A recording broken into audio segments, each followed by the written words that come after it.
स्वाध्यायः परमः doctor Baba Saheb Ambedkar open university. નમસ્કાર મિત્રો, આજે આપણે સૌ વિશિષ્ટ બાળકો વિશે થોડું જ્ઞાન મેળવીશું, એમના શિક્ષણ વિશે થોડું શીખીશું અને પછી એમના જ્ઞાન દ્વારા એમના આપણે સેમ્પલ કલેક્શન કેવી રીતના કરી શકીએ, કેવી રીતના ડેટા કલેક્શન કરી શકીએ અને સંશોધનમાં કેવી રીતના આગળ વધી શકીએ તેની માટેની પણ આગળ વાત કરીશું.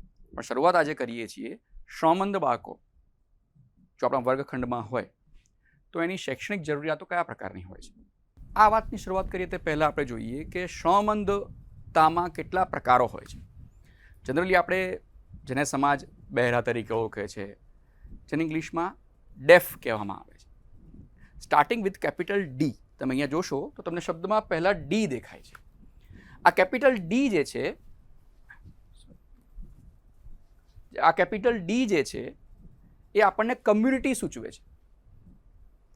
જેવી રીતના સમાજમાં અલગ અલગ ભાગ હોય છે, એવી જ રીતે જ્યારે કોઈ એક કલ્ચર, જ્યારે કોઈ એક સમાજ પોતાની વસ્તુ દેખાડવા, આગવી શૈલી દેખાડવા માંગે છે, ત્યારે એને ડેફ કહેવામાં આવે છે કે અમારો પણ એક સમાજ છે અને અમારે કોઈના સહારાની જરૂર નથી, અમે વિકલાંગ નથી. કોઈ વ્યક્તિ વિકલાંગ ક્યારે હોય કે જ્યારે એનામાં કોઈ અક્ષમતા હોય ત્યારે. તો કે સાંભળવું એક અક્ષમતા નથી, આવું ડેફ કલ્ચરવાળા માને છે. બરાબર? શા માટે? માનો કે આપણે ભારતીય છીએ અને ભારતીય ભાષાઓમાં આપણે એકબીજા સાથે વ્યવહાર કરીએ છીએ. આપણે આજે ચાઇનામાં ગયા અને ચાઇનામાં જઈને ચાઇનીઝમાં આપણે વાત કરવા માટે જો સક્ષમ નથી તો શું આપણે વિકલાંગ કહેવાઈશું? તો કે નહીં, હું વિકલાંગ નથી. તમે મારી ભાષા જાણતા નથી એ વાત સાચી, અને હું તમારી ભાષા જાણતો નથી. આ આપણા બંને વચ્ચે એક લિમિટેશન છે. બરાબર? એવી જ રીતે ડેફ વ્યક્તિઓ એમ માને છે કે અમારા સમાજ વચ્ચે અને તમારા સમાજ વચ્ચે એક લિમિટેશન છે. કઈ? તો કે ભાષાની. જો આ ભાષાની લિમિટેશન ખસી જાય, મને સાઇન લેંગ્વેજ આવડી જાય અને એને સામાન્ય વ્યક્તિ સાથે કેવી રીતના વ્યવહાર કરવાનો છે એ આવડી જાય, તો કોઈ લિમિટેશન રહેતી નથી. અને માટે મારામાં કોઈ અક્ષમતા નથી, એ એક પ્રકારની લિમિટેશન છે. એ તમારા પક્ષે પણ હોઈ શકે છે અને મારા પક્ષે પણ હોઈ શકે છે. માટે હું વિકલાંગ નથી. આવું માનનારો જે વિભાગ છે એ છે ડેફ. માટે એને આપણે કેપિટલ ડીથી ઉદ્બોધન કરીએ છીએ, ડેફ. આ ખાસ કરીને પશ્ચિમ સંસ્કૃતિમાં આ વિચાર ખૂબ અત્યારે ફેલાઈ રહ્યો છે. ભારતમાં આ બહુ ઝડપથી આવી રહ્યો છે. બરાબર? એની પછી છે હાર્ડ ઓફ હિયરિંગ અથવા ડેફન. હાર્ડ ઓફ હિયરિંગ એ પ્રકારના બાળકો છે અથવા વ્યક્તિઓ છે જેમાં તમે જોશો તો પહેલાં તો સ્મોલ ડી આવી ગયો છે. બરાબર? એટલે એ લોકો શ્રમમંદ તો છે, પરંતુ તે એ સમાજનો હિસ્સો બનીને રહેવા માંગતા નથી. એ સામાન્ય રીતે વ્યવહાર કરવા માંગે છે, સામાન્ય વ્યક્તિઓ સાથે રહેવા માંગે છે, એમની ભાષાનો પ્રયોગ કરવા માંગે છે. બરાબર? અને એ ઓછું સાંભળે છે. સંપૂર્ણ રીતે સાંભળતા નથી એવું બનતું નથી, પણ પ્રમાણમાં ઓછું સાંભળે છે. બરાબર? આ પ્રકારના વ્યક્તિઓ જે હોય છે એને હાર્ડ ઓફ હિયરિંગ કહેવામાં આવે છે, કે જેને થોડું તમે સંભળાવો, મોટા અવાજથી વાત કરો અથવા તો તમે શ્રવણયંત્રનો ઉપયોગ કરો તો આ વ્યક્તિઓ સાંભળવા માટે સક્ષમ બની જાય છે. બરાબર? ત્રીજા જે છે એને હિયરિંગ ઇમ્પેર્ડ તરીકે ઓળખવામાં આવે છે. આ એક સામાજિક ટર્મ છે જે પૂરા સમાજમાં વપરાય છે. આજે કોઈ વ્યક્તિને આપણે બહેરો કહીને બોલાવતા નથી. આ શબ્દનો પ્રયોગ કરી શકાય નહીં. આ સામાજિક રીતે યોગ્ય શબ્દ નથી. તો એની માટે જેમ શ્રમમંદનો પ્રયોગ થાય છે, એને જ આપણે અંગ્રેજી ભાષામાં હિયરિંગ ઇમ્પેર્ડ તરીકે ઓળખીએ છીએ. સામાજિક પરિભાષાઓમાં પણ હિયરિંગ ઇમ્પેર્ડ શબ્દનો ઉપયોગ થાય છે. જ્યારે કોઈ પણ વ્યક્તિ, ભારતીય આપણે સંપ્રેક્ષણમાં વાત કરીએ તો, જ્યારે કોઈ પણ વ્યક્તિ 60 dB અથવા તો એની કરતાં ઓછો હિયરિંગ લોસ ધરાવતો હોય ત્યારે તેને આપણે હિયરિંગ ઇમ્પેર્ડ કહીએ છીએ. એટલે કે વિકલાંગતાનું સર્ટિફિકેટ, શ્રમમંદતાનું એને 60 dB અથવા તો એની ઓછી સાંભળવાની ક્ષમતા હોય તો ત્યારે જ ઇસ્યુ થાય છે. ત્યાં સુધી સામાજિક રીતે, સરકારી રીતે એને લાભ મળતા નથી. આ આપણે હંમેશા શૈક્ષણિક રીતે પણ યાદ રાખવાનું છે. કોઈ પણ બાળક જ્યારે આપણી શાળામાં આવે છે ત્યારે આપણી પાસે એનું શ્રમદતાનું સિવિલ સર્જનનું સર્ટિફિકેટ હોવું જોઈએ અને એની અંદર એની શ્રવણ ક્ષમતા 60 dB અથવા તો તેની કરતાં ઓછી હોવી જોઈએ. તો જ આપણે તે બાળકને શ્રવણમંદ ગણી શકીએ છીએ. એટલે જ્યારે આપણે કોઈ રિસર્ચ પણ કરીએ અને એમાં રિસર્ચમાં આપણે જો લખ્યું હોય કે મારે શ્રવણમંદ બાળકની ઉપરનો આ સ્પેશિયલી રિસર્ચ કરવાનો છે તો એ બાળકની શ્રવણમંદતા કેટલી હોવી જોઈએ? 60 dB અથવા તો 60 dB કરતાં ઓછી. તો અને તો જ એને શ્રવણમંદ કહી શકાય. નહીંતર એ ક્યાં જતો રહેશે? હાર્ડ ઓફ હિયરિંગમાં. તમે સમજી ગયા? આ બે વસ્તુમાં આટલો તફાવત છે. તફાવતમાં આ જે આપણે આટલી વ્યાખ્યાઓ જે શીખ્યા અમે કોઈને કાંઈ પૂછવું છે? કોઈને પણ કોઈ સંશય હોય તો? હાજી. બે પ્રકાર આપણે બતાવ્યા બહેરાશ માટેના બાળકોના. તો મારી અંડરમાં એક આઈડી ડિપાર્ટમેન્ટ આવે છે સીઆરસીમાં. તો અમારે થોડા ટાઈમ પહેલાં જ એવી ચર્ચા થઈ હતી કે વિકલાંગ બાળકો જે હોય તો એના માટે 60% 70% સર્ટિફિકેટ મળે છે. જે બહેરાશના બાળકો માટે 100% હોય તો જ એને સર્ટિફિકેટ મળે છે. મીન્સ એમને 50%, 40%, 30% જો બહેરાશ હોય તો એમને ગવર્મેન્ટ તરફથી કોઈ લાભ આપવામાં આવતા નથી. તો આ બે વચ્ચે કેવી રીતે માપન કરી શકાય? અથવા એટલે એ જ આપણે વાત કરીએ છીએ કે 40% જ્યારે એ લખે છે ત્યારે એને સરકારી રીતે આપણે શ્રવણમંદ છે એવું કહી શકતા નથી. માટે એને 60 dB લોસ હોવો જોઈએ. જો એનો 60 dB લોસ છે તો ઘણા બધા ગવર્મેન્ટના જે સર્જન્સ છે એ લોકો એને 100%માં આ ટકા એ આનું માપન નથી. આનું માપન હંમેશા ફ્રીક્વન્સી અને ઇન્ટેન્સિટી આમાં જ થાય છે. બરાબર? એટલે પર્સન્ટેજમાં આપણે એને કાઉન્ટ કરી શકીએ નહીં. એટલે તમારે એમ માનવાનું કે 60 dB લોસ છે ધેટ મીન્સ એ 100% ડેફમાં કાઉન્ટમાં આવે છે. બરાબર? એટલે પર્સન્ટેજને તમારે ડીબીની સાથે જોડવું પડશે. ખ્યાલ આવ્યો? કારણ કે ડીબી, હર્ટ્સ અને પર્સન્ટેજ આ ત્રણેય વસ્તુ કેવી છે? એ જુદી છે. એ આપણે સમજી શકીએ છીએ. પણ જો એની 40% એને લખેલું હશે દેટ મીન્સ કે એ શ્રમદતાની કેટેગરીમાં આવતો નથી. માટે એને લાભ મળતા નથી. પણ ફરી પાછું એ આખો જે વિષય છે એ સામાજિકતાનો છે. એને બસના પાસ મળવા જોઈએ કે કેમ? એને શિક્ષણમાં લાભ મળવો જોઈએ કે નહીં? ગવર્મેન્ટ તરફથી એને મળતા લાભો જે વિકલાંગને મળે છે એ મળવા જોઈએ કે નહીં? એ આખો પ્રશ્ન જુદો થઈ જાય છે. એની ચર્ચા આપણે ક્યારેક ફરી પાછા કરીશું. પણ આ હું માનું છું ત્યાં સુધી તમારા ક્લિયર થઈ ગયું હશે કે 60 dB છે તો એને આપણે પર્સન્ટેજ 100માં કન્વર્ટ કરીએ છીએ. ક્લિયર?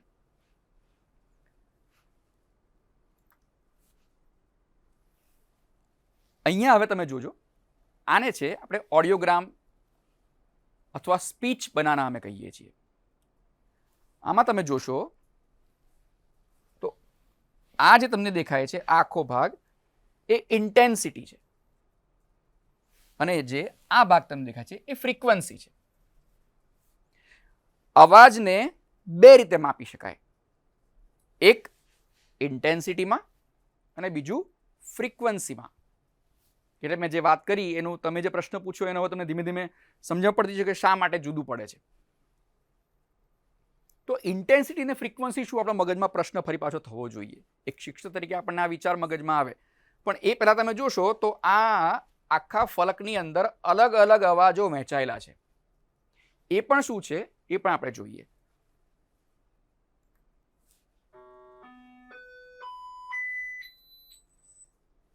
તમને પહેલા અવાજથી લઈને છેલ્લા અવાજ દરમિયાન ફરક જણાયો હશે.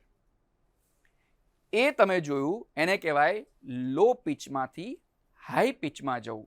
એટલે કે એની ફ્રીક્વન્સીમાં ચેન્જ આવવો. તમારામાંથી કોઈ મને કહી શકે પિચમાં ચેન્જ હોવો એટલે શું થાય? પિચ એટલે શું? કોઈને ખ્યાલ છે? પિચ કોઈ સંગીતથી પરિચિત છો? કોઈ સંગીતથી પરિચિત? બિલકુલ. ઇન્ટેન્સિટી ઓફ સાઉન્ડ બરાબર છે. બરાબર. પણ એટલે શું? નોટ્સ થવા બિલકુલ સાચી વાત છે. પણ નોટ્સ એટલે શું? આપણે સાવ લેમેનની લેંગ્વેજમાં જો વાત કરીએ તો પિચને સાવ સાદી ભાષામાં કોઈને આપણે સમજાવવું હોય તો આપણે શું કહી શકીએ? હા, એક પછી ઉપર કે નીચે જવું એટલે શું?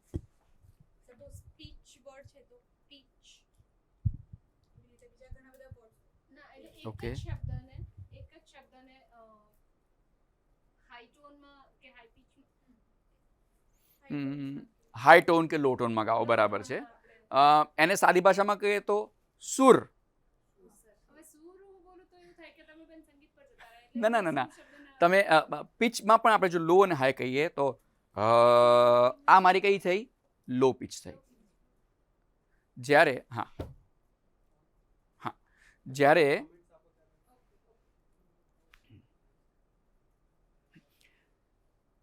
આપણે જ્યારે લો પિચમાં બોલીએ છીએ તો આ શું થયું? લો પિચ થઈ. આ હાઈ પિચ થઈ. સંગીતના જ શબ્દોમાં વાત કરી, સોરી, સંગીતની જ રીતે વાત કરીએ તો જરૂરી નથી, પણ પુરુષ જ્યારે બોલે છે ત્યારે એ જનરલી લો પિચ હોય છે, એટલે એનો અવાજ કેવો હોય છે? જાડો હોય છે.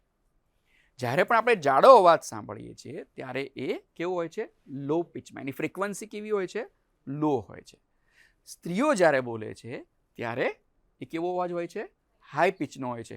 એટલે જનરલી સ્ત્રીઓ ગાવામાં ઊંચા સૂરનો પ્રયોગ કરે છે અને પુરુષો નીચા સૂરનો પ્રયોગ કરે છે. એ જ રીતે ફરી પાછું આપણી જે કવિતાઓ છે, બરાબર, તો કબૂતરોનું ઘૂ ઘૂ ઘૂ, તો ઘૂ ઘૂ ઘૂ દેટ ઇઝ લો પિચ, બરાબર. અને જ્યારે ચકલી ચી ચી બોલે છે દેટ ઇઝ હાઈ પિચ. એટલે આપણા જોડકણાઓ પણ આપણને હાઈ અને લો પિચની ફ્રીક્વન્સી અલગ પાડી આપે છે, બરાબર. એટલે એક શિક્ષક તરીકે આપણે એ પણ વિચારવાનું છે કે આપણે બાળકને ક્યારે શું શીખવાડીએ છીએ. કે જ્યારે આપણે કહીએ કે એક ટ્રક પો પો એમ બોલે છે અને એક સ્કૂટર પી પી બોલે છે, તો મારું એ જે પહેલો મેં ટ્રકનો અવાજ કર્યો એ લો ફ્રીક્વન્સી છે, અને મારું જે સ્કૂટરનો કે બાઇકનો અવાજ હું કહેવા માંગુ છું એ શું છે? હાઈ પિચ છે, બરાબર.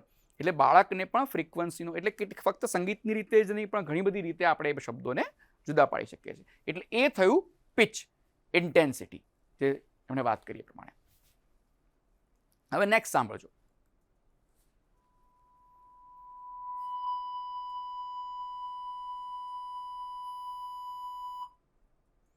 હવે આ જોયું, તેમાં શું થાય છે? અવાજ જે છે એ આપણો શું થાય છે? તમને ખ્યાલ આવે છે કંઈ?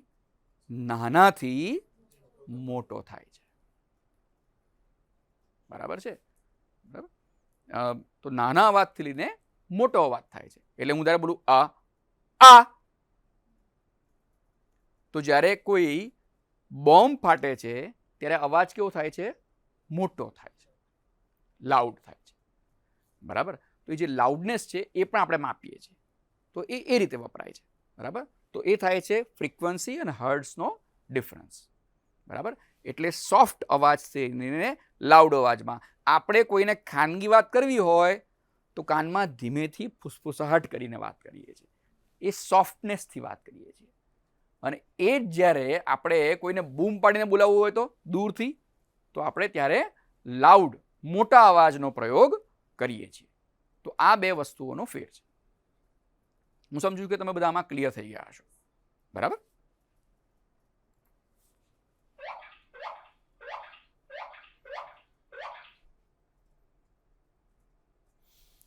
આ તમે સાંભળ્યું જે અવાજ એ અહીંયા આપણે મોટો કર્યો છે, પણ તમારા ઘરમાં તમે બેઠા છો અને તમે કોઈને કહો ભાઈ પેલું નળ ક્યાંક ચાલુ હોય એવો અવાજ આવે છે. હવે એ જ ઘરમાં ધારે કોઈ વૃદ્ધ વ્યક્તિ છે અથવા તો કોઈ એવો વ્યક્તિ છે કે જેને ઓછું સંભળાય છે, એને કદાચ એ નળનો અવાજ સંભળાશે નહીં, પાણી પડતો હશે તે અવાજ સંભળાશે નહીં. પરંતુ જે યોગ્ય રીતે સાંભળતો હશે, જે વ્યક્તિને યોગ્ય સંભળાય છે, બરાબર, જેનું હિયરિંગ નોર્મલ છે, સામાન્ય છે, એને આ અવાજ સંભળાશે. કેમ? કારણ કે આ અવાજ જે છે એ ઇન્ટેન્સિટીની રીતે ઓછો છે, નાનો છે. હવેની સામે બીજો અવાજ સાંભળજો.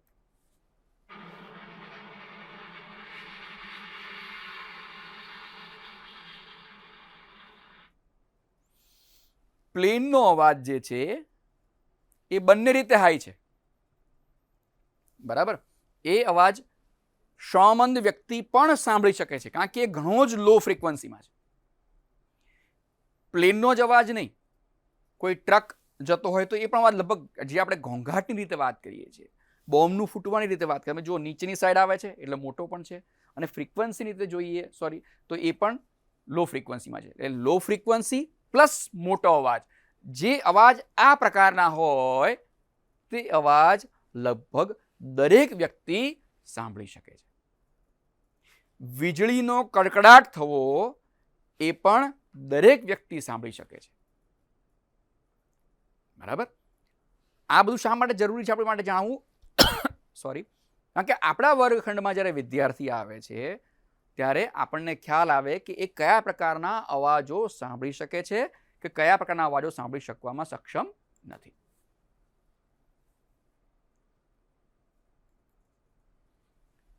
આ આખો જ એક ઓડિયોગ્રામ બને છે. હવે તમે જુઓ, અહીંયા આગળ તમને એક પણ અક્ષર વંચાતા નથી, તમને અક્ષરો બધા અહીંયા જ વંચાય છે. આ જે આખો ભાગ છે એટલો જ ભાગ આપણને વંચાય છે. બરાબર? આટલો જ ભાગ. એટલે તમે લગભગ આપણે જોવા જઈએ તો શરૂઆત કરો તો લગભગ એમાંનો 250 વાળી રેન્જમાં છે, એટલે 249 થી લઈને 7,500 સુધી 7,500 સુધી, અને એ જ રીતે લગભગ 18 ડીબી થી લઈને 55-56 ડીબી સુધી, 54-55 ડીબી સુધીમાં બધા જ અક્ષરો આવી જાય છે. આ રેન્જમાં વ્યક્તિઓને સંભળાતું ન હોય તો તમે માની શકો છો કે એક પણ અક્ષર એને સંભળાશે નહીં. હવે આપણે જોઈએ કે નોર્મલની રેન્જ ક્યાં છે. આ નોર્મલ છે. હવે આની અંદર તમે જુઓ, અહીંયા સુધીમાં જે હોય વ્યક્તિઓ, અહીંયા સુધીમાં જે આવતા હોય, સાંભળવાની સક્ષમતા ધરાવતા હોય તો જ આપણે સાંભળી શકીએ. બરાબર? ફરી એકવાર જોઈએ. હવે તમે અહીંયા જુઓ, આ ભાગ જે તમને દેખાય છે એ નોર્મલ હિયરિંગનો છે. એટલે આપણે ચકલી જ્યારે ચહેકે છે, જ્યારે પાણી પડે છે, વરસાદના પહેલા ટીપા પડતા હોય ને આપણને આપણી ઓફિસમાં બેઠા હોય એને સંભળાય તો આપણને કેવો આનંદ આવે છે. તમે વિચારી શકો છો કે શાળામાં વ્યક્તિ એ પોતાના સંપૂર્ણ જીવન દરમિયાન ક્યારેય પણ એ અવાજ સાંભળી શકતો નથી. પાંદડાનું ખરવું એ પણ એક અવાજ છે ને. તમે ચાલતા હો, જંગલમાં ગયા હો અને તમારો પગ કોઈ સૂકા પાંદડા પર પડે અને જે અવાજ આવે છે, બરાબર, એ અવાજ પણ લગભગ આ જ ફ્રીક્વન્સીની આસપાસ ફરતો હોય છે. જ્યારે બે વ્યક્તિઓ વાત કરતા, તમે જુઓ અહીંયા આગળ તમને એક શેપ બનતો દેખાય છે, એને અમે કહીએ છીએ સ્પીચ બનાના. શું કહેવાય છે એને? Speech banana. તમે જુઓ આકારનો કેળા જેવો છે, માટે એને સ્પીચ બનાના કહેવાય છે. એ લગભગ દરેક પ્રકારના અક્ષરો આની અંદર સમાવેશ થઈ જાય છે. હવે તમારે જો તપાસવું હોય કે તમારા વર્ગખંડમાં બાળક સાંભળે છે કે કેમ, તો એની માટે તમારે આ બધું યાદ રાખવાની જરૂર પડતી નથી. તમારે ફક્ત ને ફક્ત 6 જ અક્ષરો યાદ રાખવાના છે. એને અમે કહીએ છીએ 6 સાઉન્ડ ટેસ્ટ. ડોક્ટર લિંગ નામના એક ઓડિયોલોજીસ્ટ હતા, જે સાથે સાથે લિંગ્વિસ્ટિક પણ ભણાવતા હતા. મોટા લિંગ્વિસ્ટ હતા પોતે. એમણે એમ જોયું કે આ બધી જ રેન્જમાંથી હું એવા પ્રકારના શબ્દોનું પસંદગી કરું કે જેનાથી આ સંપૂર્ણ રેન્જનો સમાવેશ થઈ જાય તો બાળકનો એક ટેસ્ટ થઈ શકે, જેને આપણે 6 સાઉન્ડ ટેસ્ટ તરીકે ઓળખીએ છીએ. એમાં કયા કયા શબ્દો આવે છે? તો આ, ઉ, એ, મ, સ, શ, અને હવે એક નવું ઉમેરાણો છે હમિંગ સાઉન્ડ. આખી રેન્જને કવર કરે છે. માત્ર આટલા જ અક્ષરો તમારે યાદ રાખવાના રહે છે, જેને કહેવાય છે 6 સાઉન્ડ ટેસ્ટ. તમે કોઈ પણ બાળકની ઉપર આ અક્ષરો વડે ટેસ્ટ કરો તો તમે જાણી શકો છો કે એની સાંભળવાની ક્ષમતા કેટલી છે. બરાબર? નેક્સ્ટ જઈએ. આમાં કોઈને કાંઈ પ્રશ્ન છે? ઓકે, હવે આપણે કયા કયા પ્રકારના હિયરિંગ લોસ હોય છે, શ્રવણ દોષ હોય છે, બરાબર, એ આજે જાણીએ. તે પહેલા થોડુંક કાનની રચના જાણી લઈએ. તમે બધા જ જાણતા હશો કે કાન 3 ભાગમાં વહેંચાયેલો છે: બાહ્યકર્ણ, મધ્યકર્ણ અને અંતઃકર્ણ. બરાબર. જે આપણે જોઈએ છીએ, જેને આપણે કાન કહીએ છીએ, બરાબર, એ બાહ્યકર્ણનો એક ભાગ છે. જે તમને દેખાય છે એને અમારી ભાષામાં અમે કોંચા કહીએ છીએ. બરાબર. આનો ઉપયોગ શું છે? તો કે ભાઈ બહારના વાતાવરણમાંથી બધા જ પ્રકારના અવાજને ભેગા કરવા અને કર્ણનલિકા સુધી પહોંચાડવા, બસ આટલું જ આનું કામ છે, જેનું સ્ત્રીઓ આભૂષણ પહેરવા માટે ઉપયોગ કરે છે. જો આ ભાગ ન હોય તો સંભળાવાનું બંધ થતું નથી. તમારી સાંભળવાની ક્ષમતામાં બાહ્યકર્ણના બાહ્ય ભાગના ન હોવાથી ફેર પડતો નથી, પરંતુ અવાજ કઈ દિશામાંથી આવે છે તે આપણે જાણી શકતા નથી. તમે જુઓ, પશુઓ જ્યારે કોઈ સાંભળે છે તો એમના કાન ઊંચા કરીને દિશા તરફ ફેરવે છે, જે મનુષ્ય કરી શકતા નથી. એટલે આપણે આપણું જે માથું છે એ બાજુ ફેરવીએ છીએ. બરાબર ને? તો એ દિશાનું જ્ઞાન એ આપણા આ કાનના કારણે થાય છે. બરાબર. તો એ શું કરે છે? અવાજને કલેક્ટ કરે છે અને પછી કર્ણનલિકા સુધી પહોંચાડે છે. બરાબર. આ જે આપણને ભાગ દેખાય છે એને આપણે કહીએ છીએ કાનનો પડદો.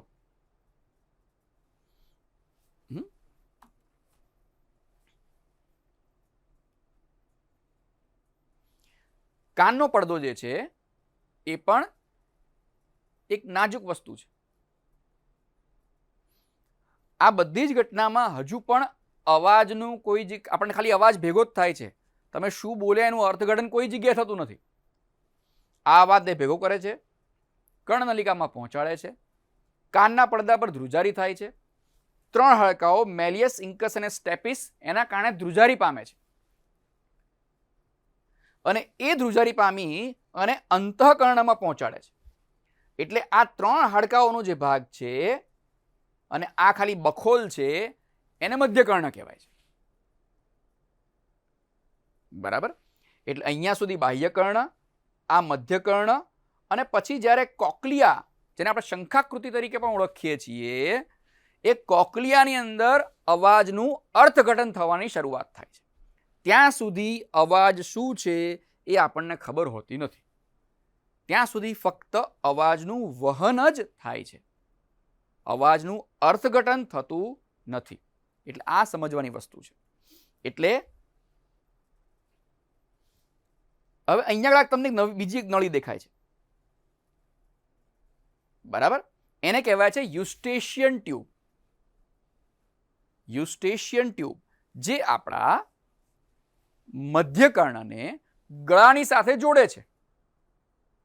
એટલે જ્યારે વ્યક્તિને શરદી થાય તો કાનમાં દુખાવો થાય. એટલે તમે ત્યારે કાનની પાછળની ભાગે તમે જ્યારે દબાવો છો ત્યારે તમને સારું લાગે છે, અથવા જ્યારે શેક કરીએ છીએ ત્યારે આપણને સારું લાગે છે, કારણ કે આ નળી જે છે એ યુસ્ટેશિયન ટ્યુબ કહેવાય છે. બરાબર. કાનના આમ જોવા જઈએ તો બીજું પણ એક કાર્ય છે. સાંભળવા સિવાયનું કાનનું બીજું કયું કાર્ય હશે? તમને કોઈને ખ્યાલ છે? કાન સાંભળવા સિવાય બીજું કયું કામ કરે?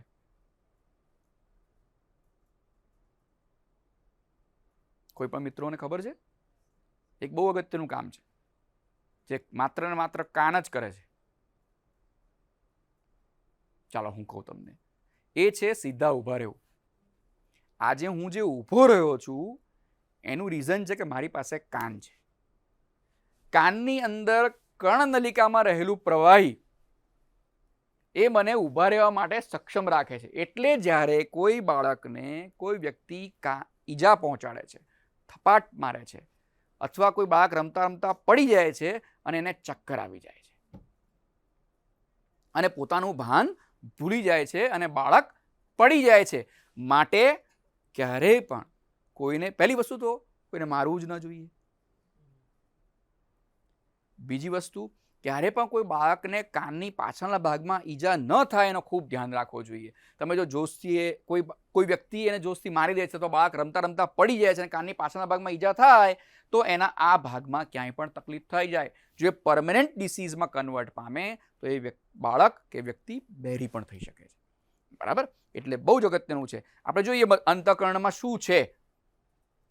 તમે વિચાર કરો, આટલો નાનો ભાગ છે, આટલો જ, જે આપણે આટલા ભાગમાં આવી જાય છે. એમાં 2 કોકલિયા હોય છે અંદરના ભાગમાં, ડાબાનું અને જમણાનું. તો આની અંદર તમે અહીંયા જુઓ છો, આ પ્રવાહી છે. આ કોકલિયાને આપણે જ્યારે ચીરીએ છીએ, છેદ લઈએ છીએ, ત્યારે આપણને આ પ્રકારની આકૃતિ મળશે. એમાંથી આપણે આ એક નાના ભાગને અહીંયા મોટો કર્યો છે. સૂક્ષ્મદર્શક યંત્રમાં આપણે જોઈએ તો આપણને આવો અંતઃકર્ણ આપણને દેખાય. અંતઃકર્ણ, કોકલિયાનો છેદ. એમાં તમે જોશો તો અહીંયા સ્કાલા વેસ્ટિબ્યુલી, અહીંયા સ્કાલા ટેમ્પની, એ તમને 2 દેખાય છે. એમાં બીજું કંઈ નથી, પોટેશિયમ છે અને સોડિયમ છે. બરાબર? આ પ્રવાહી આપણા કાનમાં હોય છે. જો એ પ્રવાહી હલી જાય તો આપણે પણ હલી જઈએ છીએ. તમે જોતા હશો, જ્યારે તમે લિફ્ટમાં નીચેથી ઉપર જાઓ છો અથવા ચકડોળમાં તમે જ્યારે બેસો છો ત્યારે તમને અચાનક કંઈક ફિલિંગ અહીંયા થાય છે. એ કેમ થાય છે? કારણ કે આપણા કાનનું પ્રવાહી હલી જાય છે. તમે ફૂદરડી ફરો છો અને ફૂદરડી ફરતા ફરતા તમે અચાનક રોકાઈ જાઓ છો તો તમે તો ઊભા રહી ગયા, પણ તમારા કાનમાં રહેલું પ્રવાહી હજુ ફરતું હોય છે. માટે આપણે સીધા ઊભા રહી શકતા નથી ને આપણે પડવા જેવા થઈ જાય છે. એટલે મોટી ઉંમરે વ્યક્તિઓને ચક્કર વધારે આવે છે, કારણ કે એમના અંતઃકરણમાં રહેલા આ જે હેર સેલ્સ છે એ તૂટી જાય છે. તમે અહીંયા જુઓ, આનો છેદ અહીંયા અને આ નાના એવા ભાગનો છેદ આપણે અહીંયા લીધો. બરાબર? હવે આ જે છે એને આપણે હેર સેલ્સ કહીએ છીએ. શું કહેવાય છે એને? Hair cell. હેર સેલ એટલે માથાના વાળ જ નથી, એનું નામ હેર સેલ છે.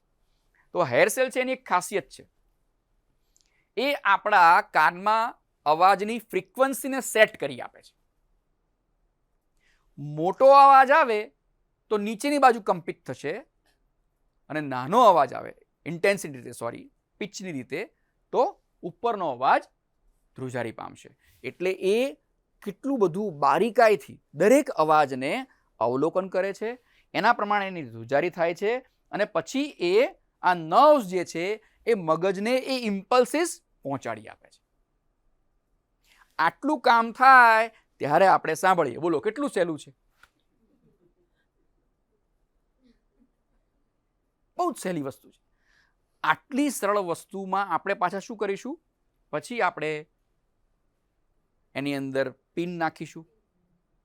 એટલે તમે સમજી શકો છો, જ્યારે તમે પિનનો ઉપયોગ કરો છો, કોઈ વસ્તુનો એવો ઉપયોગ કરો છો, ત્યારે તમારો કાનનો પડદો રેપ્ચર થઈ શકે છે. એટલે આપણે શિક્ષક તરીકે બાળકોને આ બધી વસ્તુઓ કરતાં દૂર રાખવા જોઈએ. બરાબર? આપણે વધારે ડિટેલમાં નથી જતા. હવે આપણે એક પછી એક જોતા જઈએ કે કયા કયા શ્રવણ દોષો હોય છે. એમાં પહેલું છે સેન્સરી ન્યુરલ હિયરિંગ લોસ. હવે તમે કાનના 3 ભાગોથી પરિચિત છો. કાનના 3 ભાગમાંથી જ્યારે અંતઃકર્ણની અંદરથી લઈને મગજ સુધીના ભાગમાં ક્યાંય પણ તકલીફ હોય, પ્રોબ્લેમ થાય, ત્યારે એના દ્વારા જે શ્રવણ દોષ ઊભો થાય છે એ કેવો હોય છે? પરમનન્ટ હોય છે. એટલે મેં કીધું કોકલિયા, સૌથી પહેલાં ઇમ્પોર્ટન્ટ વસ્તુ કોકલિયા છે. કોકલિયામાં કંઈ પણ થાય તો એના કારણે જે દોષ ઊભો થાય એ કેવો હોય? પરમનન્ટ હોય. એમાં તમે કંઈ જ કરી શકતા નથી, એની કોઈ જ દવા નથી. બરાબર? સિવાય કે તમે કોકલિયલ ઇમ્પ્લાન્ટ કરાવડાવો, જે અત્યારે થાય છે. ગવર્મેન્ટ એની માટે સબસિડી પણ આપે છે, ગવર્મેન્ટ એના લાભ પણ આપે છે. પણ એમાં પણ દરેક દર્દીને એનાથી લાભ થાય જ છે એવું જરૂરી નથી, કારણ કે આખરે આપણે મનુષ્ય છીએ, આપણે ભગવાનની તોલે આવી શકતા નથી. આટલી ઇન્ટ્રિકેટ વસ્તુનું રચના કરવી એ માનવીય ક્ષમતાની બહારનું છે. બરાબર? છતાં આપણે એના 50% 60% સુધી પહોંચી શકીએ તો બાળકને એનાથી ઘણો બધો ફાયદો થઈ જાય છે. શા માટે આપણને સેન્સરી ન્યુરલ હિયરિંગ લોસ થઈ શકે? તો માતાને પ્રેગ્નન્સી દરમિયાન કોઈ રોગ લાગુ પડ્યો હોય, કોઈ પણ રોગ નહીં, ચેપી રોગ કે જેનાથી ગર્ભને અસર થાય છે. બીજું, જો એને હેરિડિટીમાં મળ્યું હોય, રંગસૂત્રીય બહેરાશ જો હોય, તે પણ સેન્સિટિવ ન્યુરલ હિયરિંગ લોસ હોય છે. નાનપણથી જ તે મમ્સ થયેલા હોય, મિઝલ્સ થયેલા હોય, બરાબર, ગાલપચોળું પણ જો સિવિયર થાય તો બહેરાશ આવી શકે છે. એટલે વાયરલ જે પણ ઇન્ફેક્શન છે એ બધા જ સીધી કાનની ઉપર અસર કરે છે. વાયરલ ઇન્ફેક્શન કોઈ થયા હોય તો એ પણ આમાં આવી જાય છે. તમને તાવ ખૂબ લાંબા સમય સુધી હોય તો એ પણ એમાં આવી જાય છે. મેં કીધું પ્રમાણે જો માથાને અથવા કાનને કોઈ ડેમેજ થઈ જાય, એક્સિડન્ટ થઈ જાય, બરાબર, તમારો નોઇઝ કાનની પર એટલો બધો ઘોંઘાટનો અસર થાય છે. જેમ કે અત્યારે આપણે જોઈએ છીએ પ્રમાણે લાઉડ મ્યુઝિક, લોકો હેડફોન લગાવી અને સંગીત સાંભળતા હોય છે, પણ એનો અવાજ કેટલો રાખવો એની વિવેક બુદ્ધિ એમનામાં હોતી નથી. એ તમને તમારો ફોન કહે છે, તમે જો અવાજ વધારવાની કોશિશ કરજો તો તમને તમારો ફોન એકવાર રિમાઇન્ડર આપે છે કે ભાઈ આ જે છે એનાથી વધારે અવાજ કરવાનો નહીં, તમારા કાનને નુકસાન થઈ શકે છે. પરંતુ આપણે શું કરીએ છીએ? અવગણીએ છીએ અને આપણે અવાજ વધારીએ છીએ. 108 dB કરતાં વધારે અવાજ જો એક સાથે કાનને મળે તો બહેરાશ આવી શકે છે. આવી જ જાય એવું નથી કહેતો, પણ આવી શકે છે. અને 80 to 90 dB નો અવાજ રોજ સતત તમારા કાનમાં 8 કલાક સુધી પડે તો પણ બહેરાશ આવી શકે છે. બરાબર, તો એની સામે આપણે વિચારીએ તો હાલ જે પણ વાતાવરણમાં આપણે રહીએ છીએ, આપણે રસ્તાઓ ઉપર જઈએ છીએ ત્યારે એ અવાજ જે છે એ લગભગ 80 dBની આસપાસનો જ હોય છે. એટલે જેમ બને એમ આપણે આપણા કાનને સાચવવા જોઈએ. બરાબર, આપણે ચાલુ બસમાં બેઠા હોય ત્યારે ઓલરેડી અવાજ 80 dBની આસપાસ હોય, કોઈ વાહનમાં બેઠા હોય ત્યારે ઓલરેડી 80 dBની આસપાસ હોય અવાજ, અને પછી એમાં આપણે હેડફોન્સ લગાડીએ અને એનો અવાજ કેવો રાખીએ? વધારે રાખીએ. એટલે કાનને આપણે વધારે ત્રાસ આપી રહ્યા છીએ. પછી એ સંગીત જે છે કર્ણપ્રિય રહેતું નથી, કર્ણઘાતક બની જાય છે. બરાબર, અને માટે જ અત્યારે નાની ઉંમરમાં બહેરાશની શક્યતાઓ વધતી રહી છે. પહેલા માણસો મોટી ઉંમરે બહેરા થતા હતા, બહેરાશ મોટી ઉંમરે આવતી હતી, પણ હવે નાની ઉંમરે પણ બહેરાશ આવતી જાય છે. બાળકો પણ મોટા અવાજે ટીવી સાંભળવાના શોખીન થઈ ગયા છે. તો આ બધી વસ્તુઓથી બાળકોને દૂર રાખવા જોઈએ. તમે બાળકોને દૂર નહીં રાખો તો એમનામાં બહેરાશ આવવાની શક્યતાઓમાં ઘણો બધો વધારો થઈ જાય છે. બરાબર, નેક્સ્ટ જોઈએ. પછી છે કંડક્ટિવ હિયરિંગ લોસ. જ્યારે મધ્યકર્ણમાં કોઈ પ્રકારની ખામી ઊભી થાય,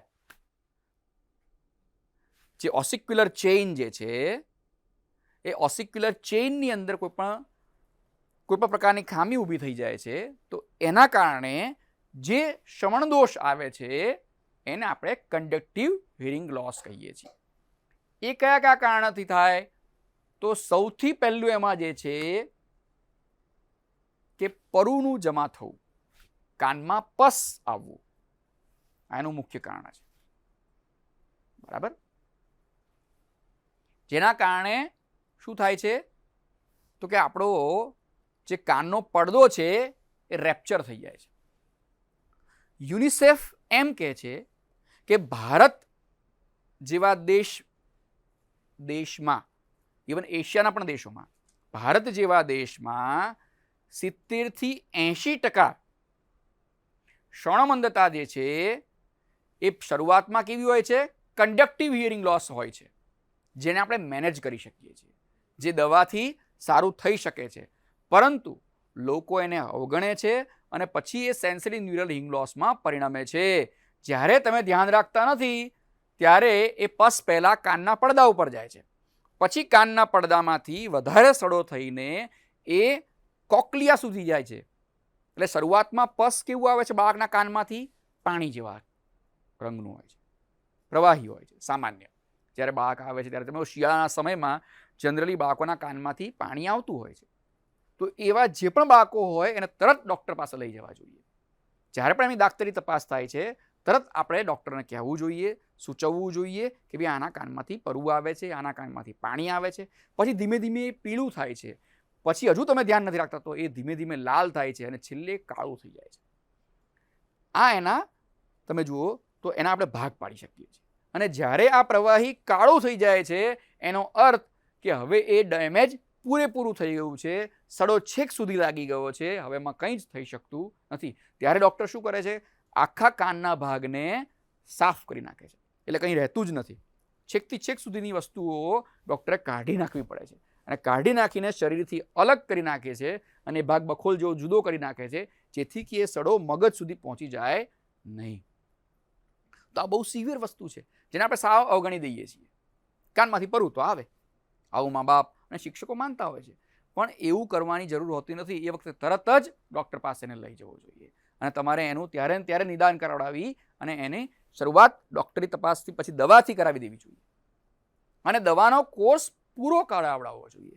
જ્યારે યુનિસેફ એમ કહેતું હોય કે 70થી 80% બાળકો, એટલે એનો અર્થ એમ થયો કે 70થી 80%ને જો આપણે દવા આપી દઈએ સમયસર તો ભારતમાંથી 70થી 80% બહેરાશને આપણે ઓછી કરી શકીએ છીએ, અટકાવી શકીએ છીએ.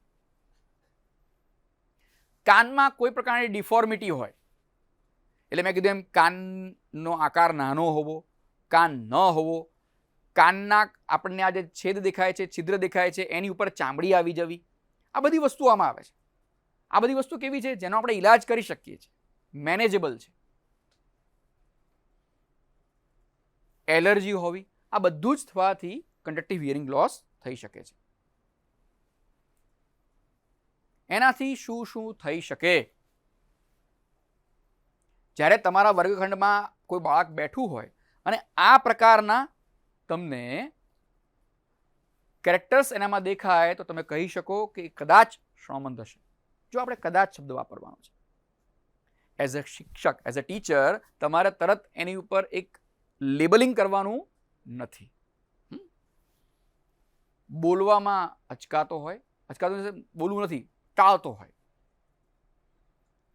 કોઈ કંઈક બોલતું હોય ને કંઈક સમજતો હોય, તમે કંઈક પૂછો ને ક્યારેય પ્રશ્ન ન કરતો હોય,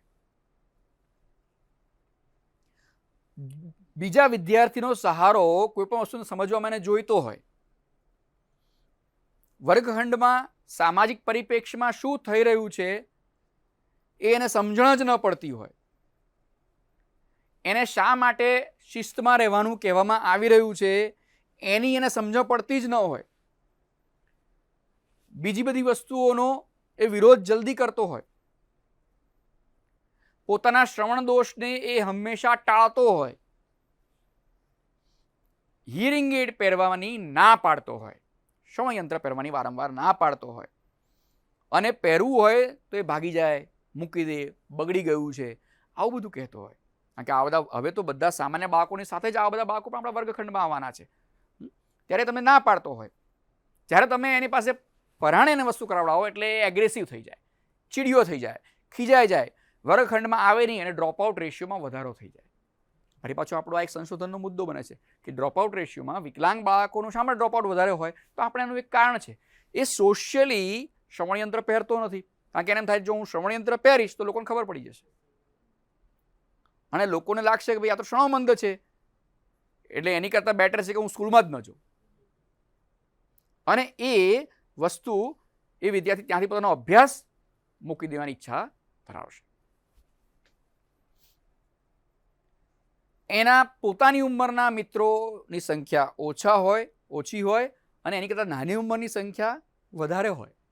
કારણ કે નાના બાળકો ઉપર એ પોતાનો હુકમ ચલાવી શકે છે, પણ મોટા બાળકો એનું સાંભળતા નથી અને એના કૌટુંબિક પ્રશ્નો પણ એટલા જ હોય. આ બધા પ્રશ્નો જ્યારે આપણને દેખાય ત્યારે આપણે માની શકીએ છીએ કે બાળક શ્રવણમંદ હશે.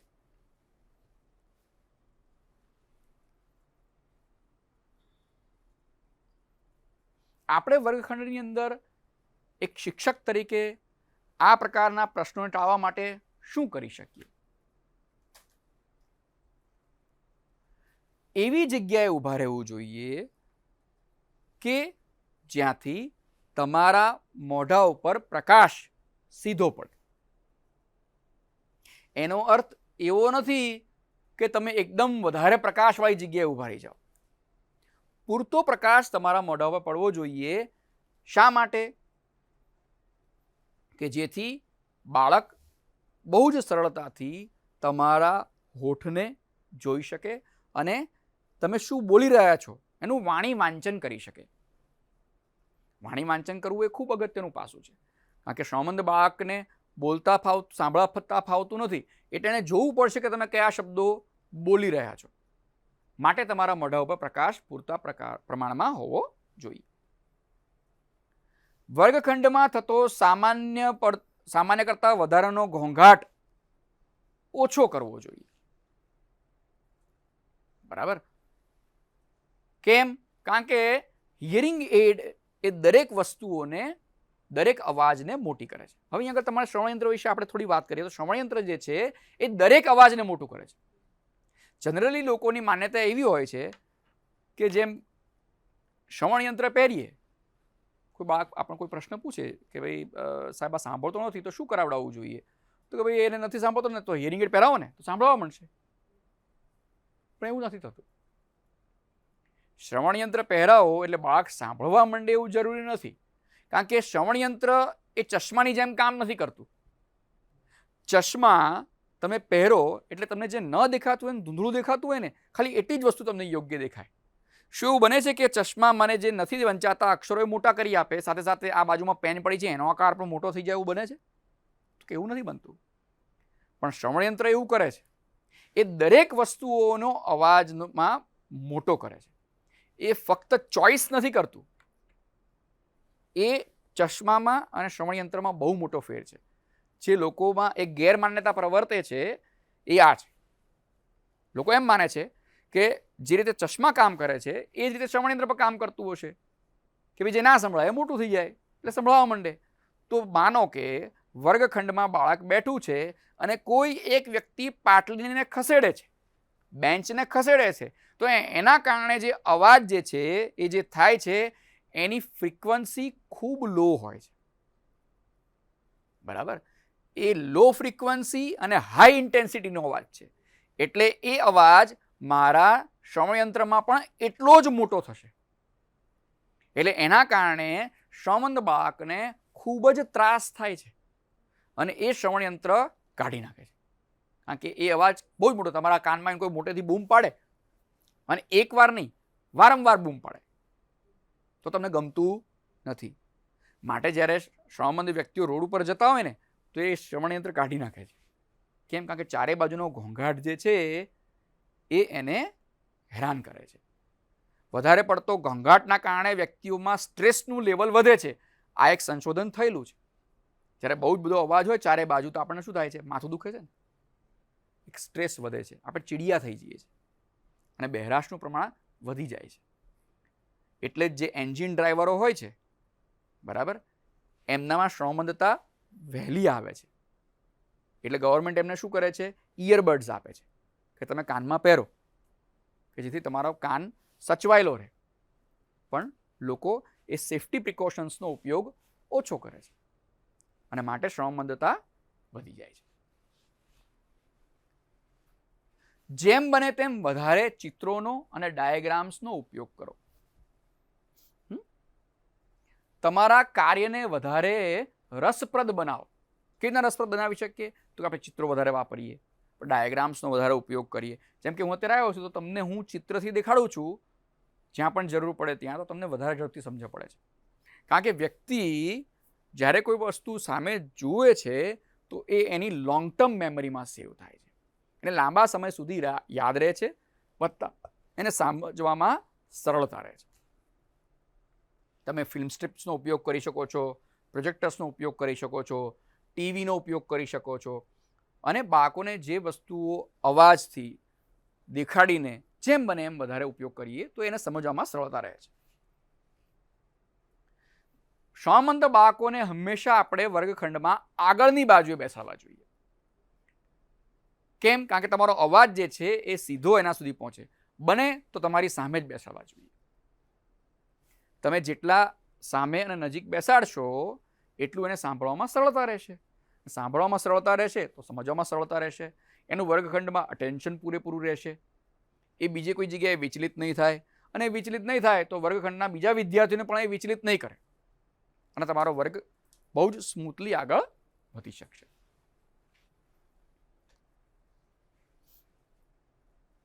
એટલે જ અહીંયા કહે છે ફેસ ટુ ફેસ વિઝિબિલિટી વધારે હોવી જોઈએ. અને બાળકને પણ આપણે કહેવાનું છે કે જ્યારે પણ શિક્ષક કે હું બોલું છું, ધારો કે હું શિક્ષક હોઉં તો મારે શું કહેવાનું, ભાઈ હું બોલું ત્યારે તારે હંમેશા મારી સામે જોવાનું છે. બરાબર? એટલે એક પ્રકારનો રેપો ટીચર અને સ્ટુડન્ટનો ત્યાં બંધાય છે.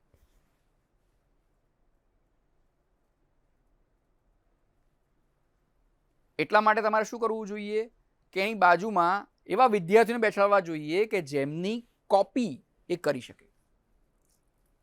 એની માટેનો અત્યારે કોન્સેપ્ટ છે પિયર ગ્રુપ ટીચિંગ. પિયર ગ્રુપ ટીચિંગ જે છે એ બહુ જ ઇન્ટરેસ્ટિંગ અને ફરી પાછું અત્યારે સંશોધનના વિષયોમાં ઘણો અગ્રતાક્રમવાળો વિષય ધરાવતો એક વિષય છે પિયર ગ્રુપ ટીચિંગ.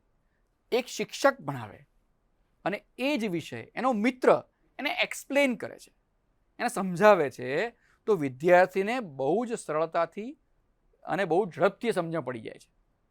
બરાબર? આવું સંશોધનોના તારણો આપણને કહે છે. બરાબર? તો એ જ વસ્તુ સેમ વિકલાંગ વ્યક્તિ પાસે પણ લાગુ પડે છે કે જ્યારે આવો વિકલાંગ વ્યક્તિ છે ત્યારે એને કોની બાજુમાં બેસાડો, હંમેશા વર્ગખંડમાં જે વિદ્યાર્થીની નોટ્સ એ કોપી કરી શકે, જેમાંથી એ જોઈ શકે, જેને એ અનુસરી શકે, એવા વિદ્યાર્થીને બાજુમાં બેસાડવો જેથી એને સરળતા રહે. વર્ગખંડની અંદર FM સિસ્ટમનો ઉપયોગ કરવો જોઈએ. FM સિસ્ટમ ફરી પાછું એવું છે કે જે રીતે રેડિયોમાં FM સિસ્ટમ કામ કરે છે એ રીતના શિક્ષકની પાસે એક વર્ગખંડમાં પણ FM સિસ્ટમ હોય છે. એને અમે ધ્વનિવર્ધક સાધનો કહીએ છીએ જે વર્ગખંડમાં વપરાય છે. બરાબર?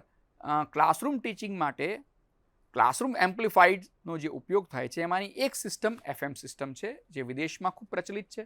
ભારતમાં પણ ઘણી બધી જગ્યાએ એનો ઉપયોગ થઈ રહ્યો છે. બરાબર?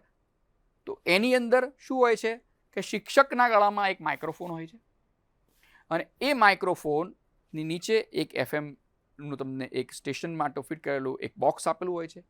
એવું સેમ ફ્રીક્વન્સીવાળું એક બીજું બોક્સ વિદ્યાર્થી પાસે હોય છે અને એમાં એ શિક્ષકની ફ્રીક્વન્સી માનો કે 90 પર સેટ કરેલી છે FMની ચેનલ, તો વિદ્યાર્થી પાસે પણ 90 નંબરની જ ચેનલ સેટ કરેલી હશે.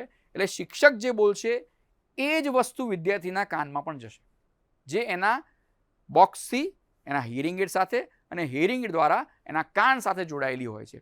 એટલે બાળકના કાનની અંદર અન્ય કોઈ પણ પ્રકારનો ઘોંઘાટ, અવાજ જતો નથી અને જે શિક્ષક જે બોલતું હોય એ જ માત્ર એને સંભળાય છે. એટલે બહુ જ ક્લેરિટીથી બીજો કોઈ અવાજ એના કાનમાં ગયા વગર એ વિદ્યાર્થી બહુ જ સારી રીતે સાંભળી શકે છે. બરાબર? આ FM જે રીતે આપણે રેડિયો સાંભળીએ છીએ, રેડિયોમાં તમે શોર્ટ વેવ્સનો ઉપયોગ કરો અને FM સિસ્ટમનો ઉપયોગ કરો તો બેયમાં ફરક પડી જાય છે. પેલામાં તમને ડિસ્ટર્બન્સ વધારે આવે છે જ્યારે FMમાં ડિસ્ટર્બન્સ આવતું નથી. તો એ સેમ રીતે અહીંયા પણ એ જ ટેકનોલોજી કામ કરે છે.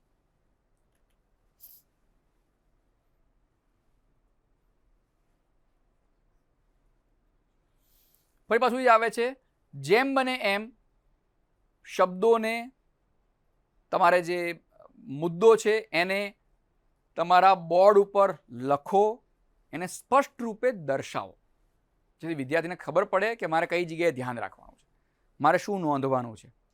અત્યારે વર્ગખંડોમાં બોર્ડનો, બ્લેકબોર્ડનો ઉપયોગ ઘટી રહ્યો છે. બરાબર? ત્યાં આગળ ઓરલી બાળકને આપણે સમજાવીએ તો બાળકને સમજ પડવાની નથી કારણ કે સાંભળી શકતો નથી.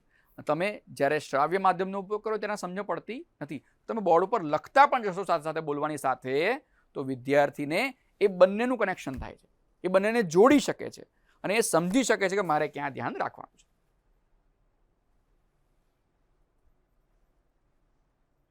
જ્યારે પણ કોઈ વસ્તુને વાંચો છો, કોઈ વસ્તુને દર્શાવો છો ત્યારે તમારે ધ્યાન રાખવાનું છે કે તમારું બુકથી કે એનાથી મોઢું ઢંકાઈ જાય નહીં.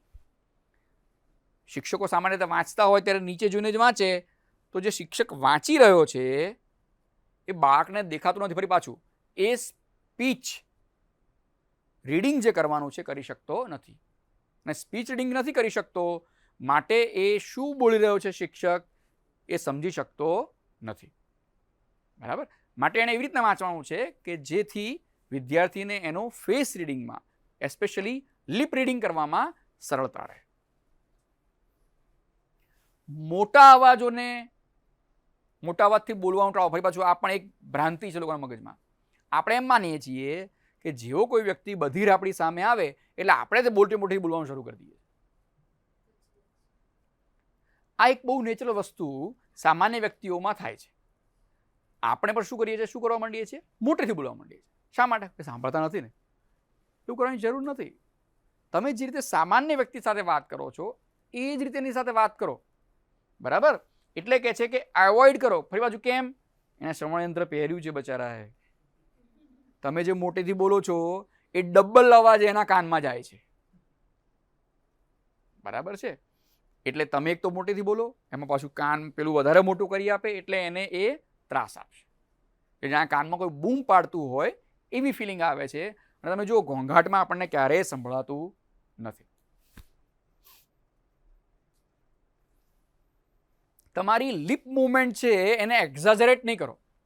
આપણે એક બહુ અગત્યનો મુદ્દો. ફરી પાછું આ પણ કોમનલી આપણે કરતા હોઈએ છીએ. ધારો કે મારે એમ કહેવું હોય કોઈ વ્યક્તિને કે પપ્પા આવ્યા છે, તો સામાન્ય વ્યક્તિ શું પપ્પા આવ્યા, આવું મારે બોલવાની જરૂર નથી.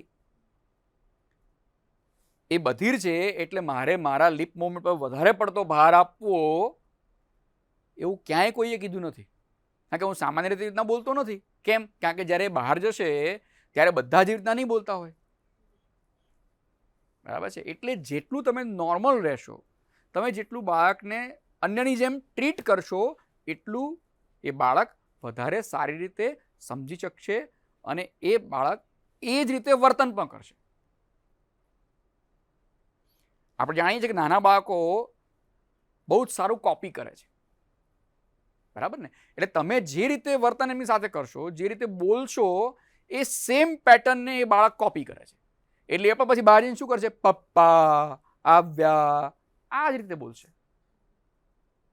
પપ્પા આવ્યા છે એમ બોલવાનું એને આવડતું જ નથી. કેમ? કારણ કે એને સાંભળ્યું જ નથી. અને તમે આજે આપણે શિક્ષક તરીકે શું કરીએ છીએ? આજે હું બાળકને આપું છું 5 રૂપિયા અને પછી અપેક્ષા રાખું છું કે 10 રૂપિયાની વસ્તુ લઈને મારી પાસે પાછો આવે, જે કોઈ જ વખત શક્ય નથી. હું એને પૂરેપૂરું આપીશ તો એમાંથી થોડુંક મારી પાસે પાછું આવશે. તો હું જેટલું વધારે આપીશ એટલું જ મારે અપેક્ષા રાખવાની છે. એટલે હું જેટલું શીખવાડું ને એના કરતાં થોડું ઓછાનું મૂલ્યાંકન મારે કરવાનું હોય છે. મેં જે એને શીખવાડ્યું જ નથી એનું હું ક્યારેય પણ મૂલ્યાંકન કરી શકું નહીં. હું શીખવાડું ABCD અને પછી હું એને ગણિતના દાખલા જો પૂછું તો એ મૂલ્યાંકન શક્ય નથી. મેં જે શીખવાડ્યું છે એનું જ મૂલ્યાંકન થઈ શકે. આ શિક્ષક તરીકે ફરી પાછું આપણે બહુ ધ્યાન રાખવાનું છે. આપણે જે જેસ્ચર્સનો ઉપયોગ કરીએ છીએ, જે પ્રેઝન્ટેશન્સનો ઉપયોગ કરીએ છીએ એ પણ બહુ જ સામાન્ય વેમાં હોવી જોઈએ, નેચરલ વેમાં હોવી જોઈએ. બરાબર? એક્ઝાજરેશન હોવું જોઈએ નહીં. બીજું બહુ અગત્યનું છે એ કે આપણે હંમેશા શ્રવણમંદ વ્યક્તિ સાથે આખા વાક્યમાં વાત કરવી જોઈએ. મેં કીધું પપ્પા આવ્યા એ નથી હોતું. તારા પપ્પા આવી ગયા છે આ હું પૂછું છું. તને રોટલી ખાવી છે? પ્રશ્ન રીતે પૂછાય. મને તો બહુ જ મજા આવી. આ આખા વાક્ય થયા. પણ મજા તો ખાલી શબ્દ ઉપર જ ભાર આવ્યો. તો એવું નથી કરવાનું. આખું વાક્ય બોલો. કેમ? ફરી પાછું આપણે જે સ્પીચ બનાવવામાં જોયું ત્યારે આપણે જોયું કે બધા જ વાક્યો બધા જ શબ્દો અક્ષરો અલગ અલગ જગ્યાએ આપેલા છે. આપણે ફરી પાછા એને જોઈશું તો ખબર પડશે. માનો કે સુરેશ મારે બોલવું છે,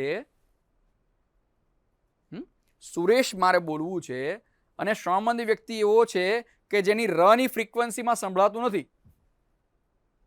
બરાબર? તો એને સુએશ સંભળાશે, સુરેશ નહીં સંભળાય. કેમ? કારણ કે એને તો સંભળાતો જ નથી. કોઈ વ્યક્તિ એવો છે કે જેને અને એવું સંભળાય છે પણ સંભળાતો નથી. તો ઉરેશ સંભળાશે, ઉરે સંભળાશે, પણ નહીં સંભળાય.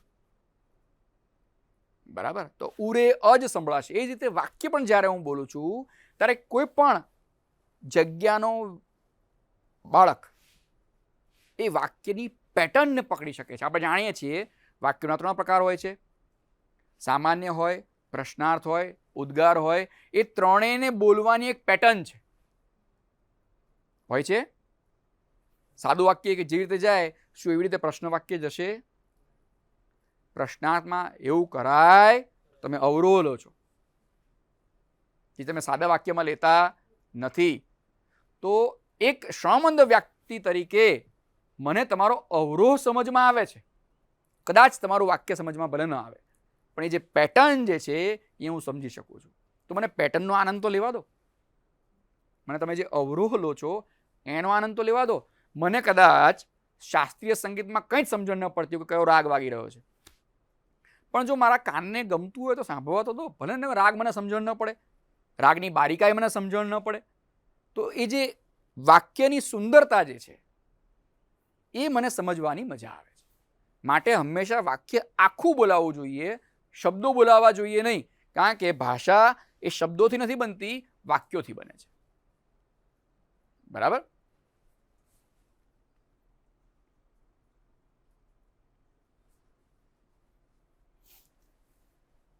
શ્રમંદ બાળકને આપણે સમજવું હોય, એક તો એ બહુ જ ત્રાસદાયક વસ્તુ છે, ફેટિકિંગ છે, સ્પીચ રીડિંગ. તમે વિચાર કરો, કોઈ બોલતું હોય ને તમે સતત એના હોઠની સામે જુઓ છો, એ ડિસ્ટર્બિંગ વસ્તુ છે. એક તો સામેવાળાને પણ એટલું ડિસ્ટર્બિંગ લાગે છે, તમને પણ શું થાય, જો તમે બોલ્યા ને કંઈક વચ્ચે આવી ગયું, કોઈ આવીને જતું રહ્યું, તો તમે શબ્દો ચૂકી જાઓ છો. એઝ અ નોર્મલ પર્સન પણ તમે વિચાર કરો કે તમે કોઈકને સાંભળવા માટે બેઠા છો, બરાબર, અને તમને એ વ્યક્તિ દેખાતી નથી, તો તમે શું કરશો? તમારું માથું સેજ આમ લઈ જ જશો. આ નેચરલ વસ્તુ છે. કેમ? કારણ કે આપણને એક આઈ કોન્ટેક્ટ જોઈએ છે. એ વ્યક્તિને આપણે જોઈએ તો જ આપણને લાગે છે કે આપણે સરસ સમજીએ છીએ. બરાબર? એટલે મલ્ટી સેન્સરી એપ્રોચ જે છે એ હંમેશા ઉપયોગમાં આવે છે. એ સામાન્ય વ્યક્તિ માટે પણ આવે છે અને શ્રમંદ વ્યક્તિ માટે પણ આવે છે. આ બંને માટે ઉપયોગી છે. બરાબર? તો એ ફેટિગિંગ એની માટે બચારા માટે ત્રાસદાયક છે. કારણ કે હંમેશા સતત એકાગ્ર ચિત્તે એક જ વસ્તુને જોયા કરવી એ કોઈ પણ બાળક માટે શક્ય નથી. એટલે જ્યારે જ્યારે એનું ધ્યાન કોઈ બીજી જગ્યાએ ભટકે છે, એટલે એ માહિતી એ ચૂકી જાય છે, છૂટી જાય છે.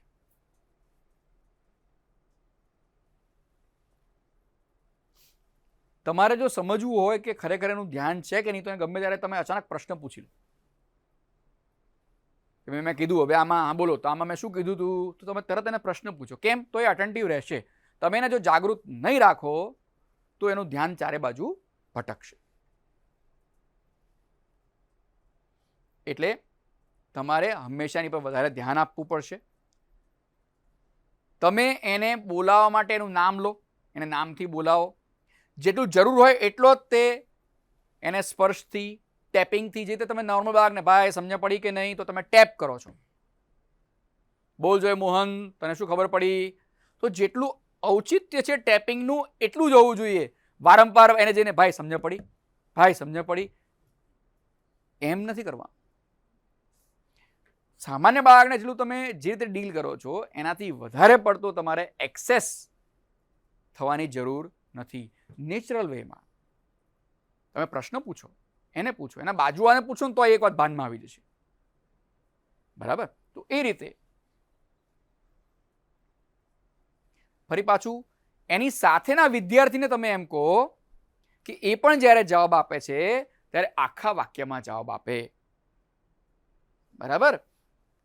અને જેમ બને એમ સ્પષ્ટ ભાષામાં અને સમજાય તે રીતે જ બોલે. બરાબર?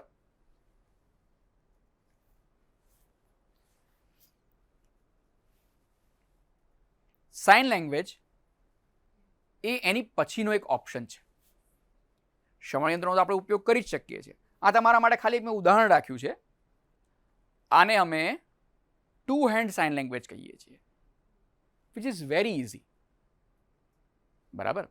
આનો ઉપયોગ તમે કોઈ પણ જગ્યા કરી શકો છો. માનો કે તમે 6ઠ્ઠા માળે છો અને નીચેના માળના વ્યક્તિ સાથે તમારે કોમ્યુનિકેટ કરવું છે, તો તમે બૂમો પાડીને બોલી શકતા નથી, પણ આનો ઉપયોગ કરીને તમે વાત કરી શકો છો. This is called finger spelling. અને એમાં 2 હાથનો ઉપયોગ થાય છે. બરાબર. તો આપણે બધા એકવાર પ્રયત્ન કરી જોઈએ કે શું થાય છે. બરાબર. હું કરીશ, મારી સાથે સાથે તમે બધા કરજો. તમારી સામે તો ચિત્ર અહીંયા મોજૂદ જ છે. બરાબર. ખાલી એક આનંદ માટે આપણે પ્રયત્ન કરી જોઈએ. બરાબર. અને પછી ગમશે તો આપણે આપણા નામને અહીંયા જોયા વગર એક વાર સાઇનમાં કરીને બધા બતાવીશું. બરાબર. જેનું નામ લાંબુ હશે એ માણસ હેરાન થઈ જશે. ચાલો, તો પહેલો છે A, B, C. આ સિરીઝ ઉપર તમે ખાલી અહીંયા આંગળી મૂકી લો, D. આ જ આંગળી આમ કરી લખો તો E. આ જે છે અને એની ઉપર અહીંયા ક્રોસ, પહેલું તમારું વેઢું છે એની ઉપર આ બાજુનું વેઢું મૂકો છો એટલે E, પછી B આંગળી કરો એટલે F, G, H. અહીંયાથી સ્લાઇડ કરવાનું છે. તમે આમ પણ કરી શકો છો અને તમે આમ પણ કરી શકો છો. હથેળીની વચ્ચે અંગૂઠો આ પ્રકારે રાખવાનો છે, H આમ અથવા H આમ. I આમ પણ થઈ શકે છે અને I આમ પણ થઈ શકે છે. એટલે નાના બાળકો ફોટો પડાવે ત્યારે તમે જોજો આમ કહીને ઊભા રહી જાય છે. એટલે આ I. જે આમ થાય, જે આમ પણ થઈ શકે. નીચેની આંગળીથી લઈને ઉપર સુધી, અધરવાઇઝ તમે આમ પણ કરી શકો છો. આ બીજું એક છે જે. તો જે, કે આ આંગળી છે અને અહીંયા આગળ આ ભાગને આમ મૂકો છો એટલે કે થઈ જાય છે. તમે જો મોટા ભાગના બધા તમને દેખાય છે, તમે જે રીતે તમે લખો છો એ જ પ્રકારનો લગભગ આકાર બને છે. કે, એલ, એમ. 3 આંગળી મૂકશો એટલે એમ થઈ જશે, 2 આંગળી મૂકશો એટલે એન થઈ જશે. ઓ, પછી એમાં એક દંડી દો એટલે પી. એ દંડીને અંદર વચ્ચે નાખી દો એટલે ક્યુ. Very easy. બરાબર. બહુ જ ઇનોવેટિવ છે ને અને બહુ સરળ છે. ક્યુ, આર. આ હથેળીને ફરી પાછી આમ રાખવાની છે અને આ ભાગને અહીંયા મૂકવાનો છે એટલે આર થઈ જાય છે. આર. પછી આને તમે એસ કરી શકો. આ અને બે ટચલી આંગળીને એસ, ટી. ટી આમ પણ થાય છે અને ટી આમ પણ થાય છે. એક ક્રોસ જેવી બને છે એટલે આ ટી તમે કરી શકો છો, પણ આમ પણ ટી થાય. ટી. યુ. યુ તમને દેખાવો જોઈએ મુઠ્ઠી સામેની સાઈડ હોવી જોઈએ. નહીં, હા, મુઠ્ઠી સામેની સાઈડ મારી. હા, બસ એક્ઝેક્ટલી. બરાબર. મુઠ્ઠી સામે. યુ. વી. વિક્ટરીની સાઈન બધા નેતાઓ કરતા હોય છે, વી. બરાબર. તો જ્યારે તમે આમ કરો છો એટલે વી. ડબલ્યુ બે રીતે થઈ શકે. ડબલ્યુ આમ પણ થાય અને ડબલ્યુ આમ પણ થાય. જેમ તમે વી કર્યું હતું એમ આમ કરો એટલે ડબલ્યુ થઈ જાય. વી, ડબલ્યુ, એક્સ, વાય. આ જે હાથ જે આપણે યુ કર્યો હતો એને અહીંયા તમે અડાડી દો છો એટલે વાય. ઝેડ બે રીતે થાય છે. એક ઝેડ આમ થઈ જાય છે, બીજું ઝેડ આમ થઈ જાય છે. આ લોકોએ આમ પણ કર્યું છે. ટૂંકમાં તમે ઝેડ કરો છો. તો બહુ જ સિમ્પલ છે. ફરી એકવાર થોડુંક સ્પીડમાં. A, B, C, D, E, F, G, H, I, J, K, L, M, N, O, P, Q, R, S, T, U, V, W, X, Y and Z. બરાબર. તો અહીંયા આપણે આ પૂર્ણ કરીએ. આપ સૌની સાથે ખૂબ મજા આવી. તમારા કોઈ પ્રશ્નો હોય તો તમે હાલ પૂછી શકો છો. હા.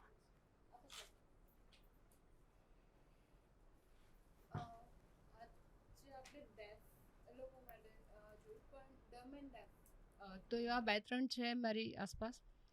તો જે તમે ઉચ્ચારણનું કીધું ને કે અમુક લેટર્સ જે હોય છે એ આટલાથી આટલા ફ્રીક્વન્સીની હોય છે તો sometimes they speak and we can understand as you gave example Suresh તો they speak as you said simply we can understand ઉરેસ તો વી કેન અન્ડરસ્ટેન્ડ તો today I came to know કે this is the frequency and હાજી they might be facing such things.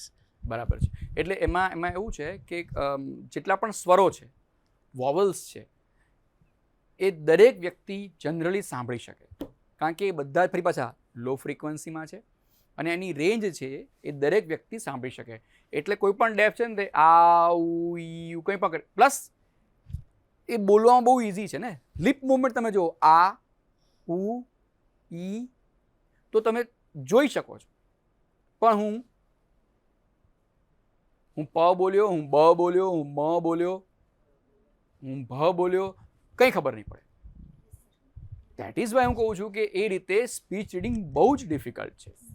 તો તમે પાપા બોલ્યા કે મામા બોલ્યા, તમે મનમાં આપણે જે રીતે બોલતા હોય એવું સામેવાળા માટે શું થાય, આપણે હંમેશા જો આખું વાક્ય ન બોલીએ તો આપણે કોયડા જેવા થઈ જઈએ કે સામેવાળો શું બોલ્યો હશે. સતત મારે ગેસિંગ કરવાનું છે. એઝ અ ડેફ મારે સતત વિચારતા રહેવાનું કે સામેવાળો વ્યક્તિ શું બોલ્યો હશે. કદાચ ઇન્ટરપ્રિટેશન ખોટું તો નહીં થાય ને, એટલે હું શું કરું, બોલવાનું ટાળી દઉં. એટલે એ લોકો બોલવાનું આપણી સાથે ઓછું કરી નાખતા હોય છે. કદાચ બહુ બધા લિપ મુવમેન્ટ વાળા વર્ડ્સ નહીં બોલી શકે એવું હોય, મે બી એવું બની શકે, પણ એમને જો આપણે એ પણ જ્યારે સમય મળશે ત્યારે ફરી એકવાર લઈશું ક્યારેક. તો જો એમને સઘન તાલીમ આપવામાં આવે અને વહેલાસરનું નિદાન કરી નાખવામાં આવે, એવો અગત્યનો મુદ્દો છે. નાની વયે જેમ આપણે કેજીમાં બાળકને મૂકીએ છીએ, બરાબર, તો 3 વર્ષથી બાળક જવાનું શરૂ કરી દે તો 3 વર્ષની ઉંમરથી જ એને સ્કૂલિંગ થવા માંડે, અથવા તો જ્યારથી, અને એ કરતાં હું તો વધારે કહું છું કે જ્યારે બાળકનું જેટલું વહેલું નિદાન થાય, માનો કે જન્મ્યું અને તરત તમને ખબર પડી કે ભાઈ આ બાળકમાં શ્રવણમંદતા છે, તો એટ અ ટાઈમનું શિક્ષણ નહીં પણ સાંભળવાનું તો શરૂ કરી જ શકીએ, કારણ કે વ્યક્તિ હંમેશા સાંભળીને જ બોલતા શીખે છે. આપણું ગુજરાતીનું પાઠ્યપુસ્તક તમે પહેલા ધોરણનું લેશો ને, મને ખબર નથી હાલના, પણ પહેલાંમાં તમે જુઓ તો પોઈન્ટ્સ લખેલા આવતા. એમાં લખતા કે બાળકમાં 1000 શબ્દોનું જ્ઞાન હશે. શરૂઆત એના આવી રીતના થાય છે શિક્ષકો માટે કે ઓછામાં ઓછું 1000 શબ્દો બોલતું એને જાણતું હશે, તો એની માટે આ પાઠ્યપુસ્તક છે. હવે જ્યારે શ્રવણમંદ છે એના કિસ્સામાં તો એને કંઈ સાંભળ્યું જ નથી, એ સીધું જ આવે છે અને તમે એને ભણાવવાનું શરૂ કરી દો છો, તો એ કેટલું ડિફિકલ્ટ છે. એક્ઝેક્ટલી.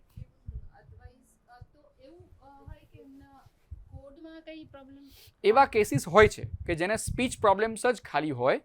ફોર એક્ઝામ્પલ, તમે જે કીધું એ પ્રમાણે એને સ્વર પેટીમની કઈ તકલીફ છે, તો એને સાંભળવાની તકલીફ નથી, પણ એ લખી શકે, અક્ષર જ્ઞાન એની પાસે છે, એ સાંભળી શકવાના કારણે બોલી પણ શકે છે, પણ એ ખામીયુક્ત હોઈ શકે. ચોક્કસ ઇન્ટરરિલેટેડ છે. તમારું સાંભળવાનું હોય તો જ બોલવાનું આવે. માટે જ આપણે શિક્ષણમાં પણ શું બોલીએ છીએ, પહેલાં શ્રવણ, પછી કથન, પછી વાંચન અને પછી લેખન. એટલે જે પણ કૌશલ્યો છે એ પણ એ જ રીતે ગોઠવાયેલા છે. એટલે ફર્સ્ટ તમે જો બાળકને સંભળાવો જ નહીં તો એ ક્યારેય લખે, તો તમે વિચાર કરજો, સાંભળે નહીં તો બોલે નહીં, બોલે નહીં તો વાંચે નહીં, વાંચીને તો લખે જ ક્યાંથી. તો આપણે શું કરીએ છીએ, જેનું શ્રવણ નથી એનું બોલવાનું તો નથી જ, સીધો આપણે એને વાંચન અને લેખનમાં લઈ જઈએ છીએ. એટલે સો મચ ત્રાસ આપણે એને આપીએ છીએ, હે ને. મને પણ કંઈક એવું છે, એક વાત શેર કરવી છે, આપણે બધા ભેગા છીએ ત્યારે, કે મારા 6 to 8 ક્લાસમાં જ્યારે અમે ભણાવીએ છીએ તો બે ત્રણ એવા છોકરા છોકરીઓ છે જ કે જે શ્રવણમંદ હોય.